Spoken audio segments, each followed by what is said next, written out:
Morning guys, Dave Canterbury at the Pathfinder School out here on the trap line again today. I thought what I would do today is I had a couple questions about live trapping, how to use live traps for catching things like raccoons, possums and what have you for food, for fur. Pathfinder system, you know, one of our concepts is live food never spoils. So if you have the luxury of carrying around larger traps like live traps, you can keep those animals alive until you're ready to process them for food.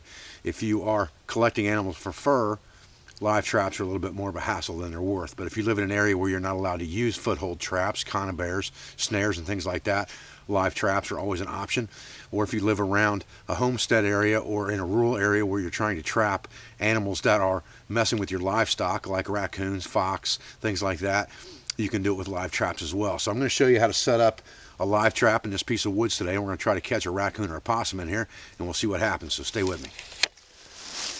Okay, so this is a live trap. It's just a big cage, and basically it has a door that opens up, and it has a lever on that door that clips into place so that when the animal walks in the back of the trap and steps on the pan, he releases the door. Okay, and that's pretty much how that works. So what you need to do is set this trap up, get it in place, and then bait the back of the trap. What I'll generally do is I'll find a spot and back it up inside of an area that's almost already like a natural cubby, and then I'll throw as much debris and stuff on there as I can, because animals like to go into hidden areas like dens and dark holes and things like that. So by having this cage opened all the way around, it doesn't afford that animal any opportunity for hiding. So I'm going to collect up some leaves and just throw them around this cage and on top of it, inside of it, or excuse me, on top of it and around it, just like this. And it won't be totally dark, but it'll be close enough, especially at night. If they happen to come in during the day, that's great too.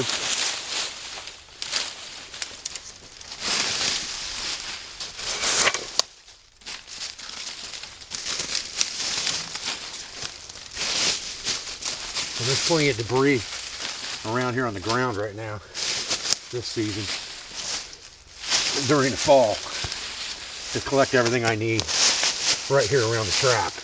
There's no need to carry anything in here for this.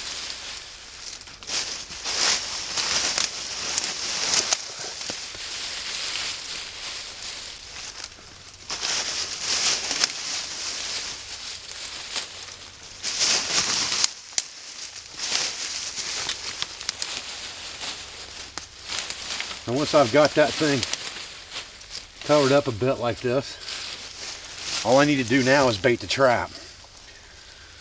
The best thing that you can use for a trap like this really is something stinky and fishy, especially if you're trying to catch a raccoon. So what I use is I just go to the dollar store, and for $1 a can you can get canned sardines, canned mackerel fillets, things like that. And I'll just open that up.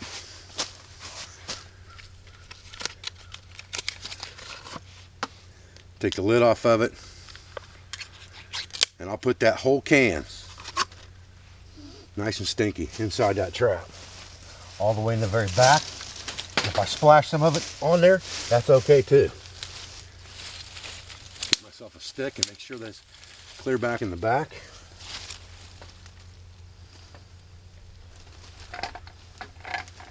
Perfect. If some of it comes out of the can back in there, that's okay too.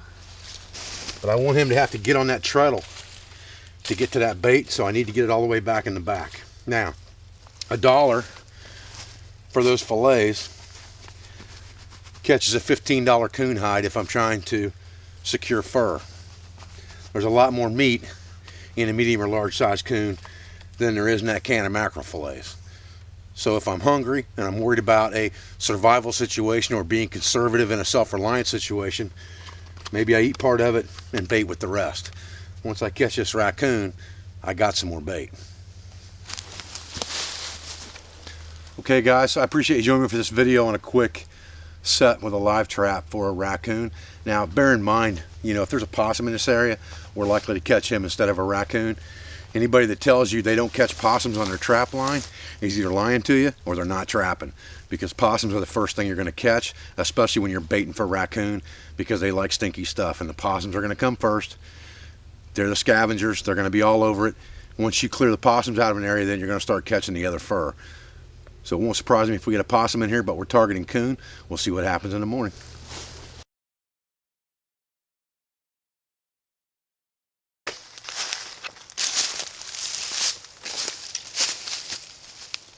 Okay guys, well, here we are, next day. Live trap, door down. That means there's an animal inside of it. And I know there's a possum in here because I already looked. Otherwise I wouldn't be putting my hands real close to this cage in case there was a coon in there that wanted to try to claw me or something like that. But I'm going to pull this trap out and let you guys see. There's a pretty good sized possum in here, okay? Now, here's the advantage of live trapping. If this was a non-target animal or I didn't want this animal, I can release this animal very easily. If I want meat and I don't want to process it right this second, I can carry this back to my homestead or my camp or whatever the case may be and process it whenever I want to. He's not going to die inside this cage. I can always open the door, slide water and food in there to him, and keep him alive as long as I want to. The disadvantage to live traps is the size of the trap. They're large. If you've got a truck or a trailer on the back of a four-wheeler or something that you're trapping out of, live trapping is a very, very viable option in a long-term scenario. Short-term, it's not very viable.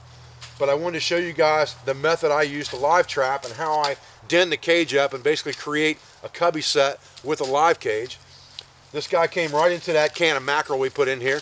So a $1 can of mackerel caught me food. A lot more food than what was in that $1 can of mackerel, and possum ain't bad eating either. I appreciate you guys for joining me for this video. I appreciate your comments. I appreciate your support. I thank you for everything that you do for me, for my family, and for my school. We're going to go let Mr. Possum go here. Matter of fact, we'll just let him go right here on camera real quick. All we got to do is push this door open and open it up. Get him heading the other direction here. Come on, go the other way, buddy. Come on. Come on. Go the other way. Go the other way. Might have to chase him out of there with a stick. If I can just turn him around, he'll go right out. Or I can just reach in there and grab him by the tail, either way, and just let him go. And there he is. He looks real mean, but he's not. He likes to turn that head around and act like he's vicious, but they're not that bad. Nice coat of fur on that guy.